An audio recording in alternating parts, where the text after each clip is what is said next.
e o Guia da Família Perfeita já está disponível na Netflix. Hoje a gente vai comentar tudo sobre o filme, então fica aqui no vídeo. Se você ainda não assistiu, fica tranquilo. Eu vou adentrar assim um pouquinho mais no filme para vocês entenderem o contexto melhor, mas as partes essenciais aí com mais spoiler, eu vou deixar mais pra frente e vou avisar vocês quando forem começar.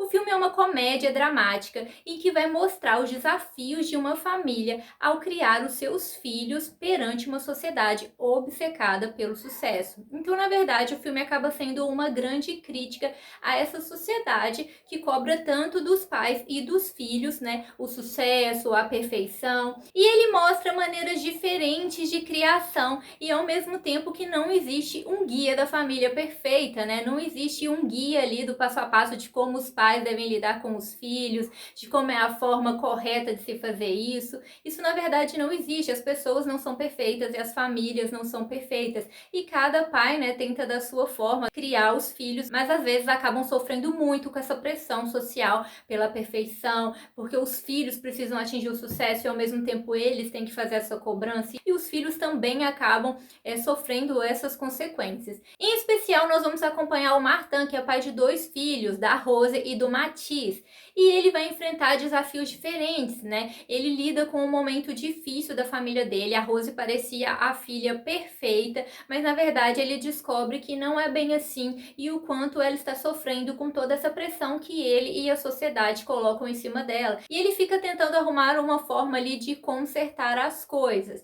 Nós vemos que ele tem uma forma de criá-los, ele não acredita em punições físicas como o pai dele acreditava, mas ele acredita em castigos e ele também tem um certo afastamento dos filhos dele. Ele não é tão presente e até tem um momento que ele fala ali sobre manter certas coisas, né, longe dos filhos, não conversar de certas coisas com os filhos. Então ele não é um pai tão aberto no diálogo, ao mesmo tempo ele mantém uma certa distância e depois ele nota que talvez precise mudar isso. Em contrapartida, o irmão dele, o Stefani, tem uma forma totalmente diferente de lidar com a família. Ele já não acredita, né, muito em castigos, ele é um pai mais liberal, acredita na liberdade dos filhos, na liberdade de expressão. E para o Martin isso tudo é muito estranho, ele acha que isso deixa as crianças mimadas, os filhos mimados.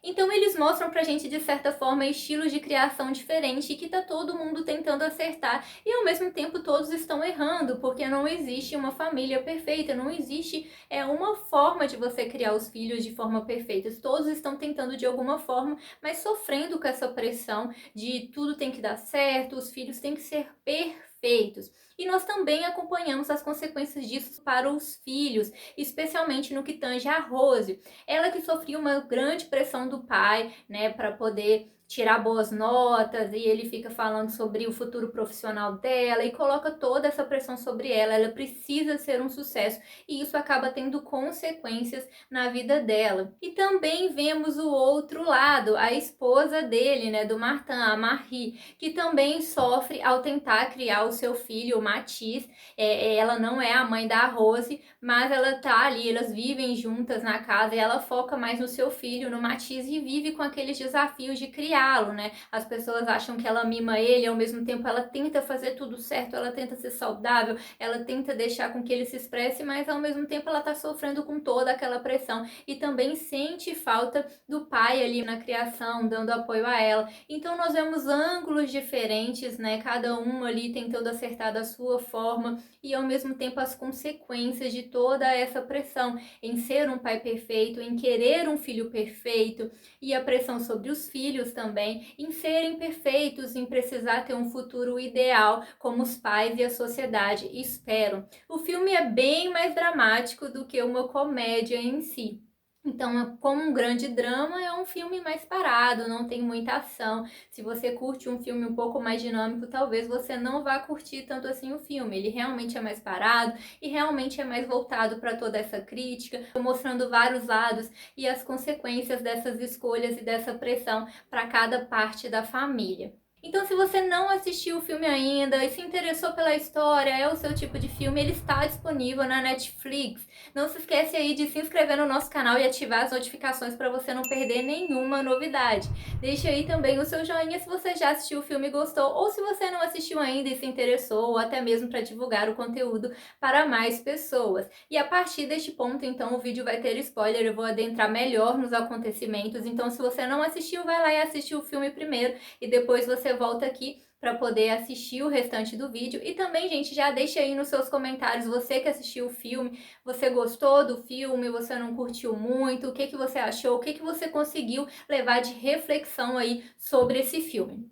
Então, gente, aqui agora para quem já assistiu o filme, né, eu confesso para vocês que eu gosto sim de um drama, mas o filme não me envolveu tanto, eu senti falta de maior complexidade em relação aos personagens. Como eu disse, ele mostra várias vertentes de criação, mas ele mostra isso bem rapidamente, meio que é citado em alguns diálogos, né, do Martin com o pai, sobre a forma diferente que o pai criou eles, também com o irmão, eles citam algumas vezes, né, como Stephanie cria os filhos de forma diferente, mas a gente não consegue ver muito sobre isso, eles não adentram muito sobre isso. Até mesmo o próprio lado da Marie só é mostrado mais no final, quando ela desabafa com ele sobre como ela está sofrendo toda a pressão de ter que criar um filho de forma perfeita e não está conseguindo fazer isso. Ela não consegue colocar limites nele e ela não consegue acertar. Ela está tentando fazer tudo da melhor forma, mas não consegue controlar o próprio filho. Então ela tem lidado com aquela pressão e sente a ausência do marido presente na criação. Mas isso também só mostra ali mais pro finalzinho, a gente não vê tanto isso antes. Ela parece calma, serena, tentando lidar com as situações, com os acessos de raiva do filho, que não consegue se expressar também. Então a gente só vai ver mais pro final que ela está passando. E a Rose foi quem a gente mais pôde ver toda a carga dramática, né? Até tem um final bem tenso. Ela chega a um momento bem extremo. Ela sente a falta dos pais. Também eu senti falta talvez de mais diálogos em que a gente pudesse entender melhor o que ela está sentindo. A gente dá para perceber que ela sente falta dos pais, né? O pai cobra muito dela a perfeição, ela tem que tirar boas notas, ela precisa ter um futuro e ao mesmo tempo ele é meio ausente no que tange a um diálogo, né? A estar presente ali sentimentalmente, né? Apoiando ela. Ele cobra muito, mas não consegue mostrar para ela o quanto ele ama e o quanto ele está ao lado dela. Em contrapartida, ela não mora com a mãe e quando ela vai tentar, ela também sente uma certa ausência, também sente que não se encaixa e chega aí ao momento extremo. Eu achei bem importante mostrar a história dela, mas também senti falta de talvez ter mais diálogos, né? Dela ser melhor aproveitada, da versão dela ser melhor contada pra gente.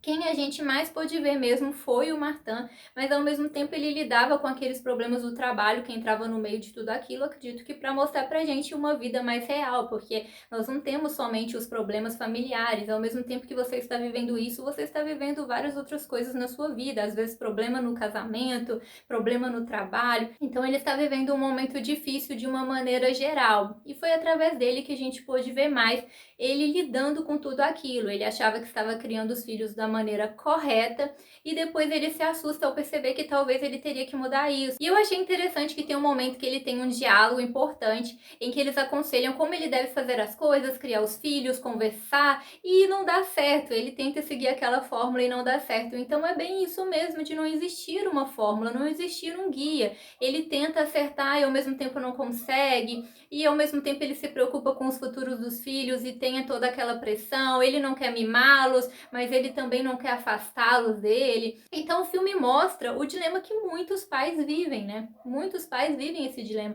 O que eu devo fazer? Eu devo ser mais rígido? Eu devo ser menos rígido? Eu estou mimando demais os meus filhos? Ou na verdade eu estou afastando os meus filhos de mim? Estou cobrando demais? Estou cobrando de menos? É o dilema que muitos pais vivem. Então eu achei muito interessante o tema em si do filme, a crítica que ele levanta, as reflexões que ele traz, mas senti essa falta aí de mais profundidade. Talvez eu queria ver um pouco mais o lado da mãe, da Marie, o que ela passava, talvez um pouco mais o lado da Rose, sabe? Então, talvez um pouco mais das outras famílias, a diferença de criação foi mais superficial, assim, que a gente viu. Mas a ideia em si é uma ideia bacana e que leva a gente a refletir sobre parentalidade excessiva, sobre cobranças sociais, sobre, no geral, a criação dos filhos, ao mesmo tempo leva a gente a refletir sobre o lado do outro, né? O lado da esposa, o lado do marido, o lado do filho. Então deixa pra mim aí o que você achou, o que você conseguiu levar desse filme. Então é isso, galera. Tchauzinho!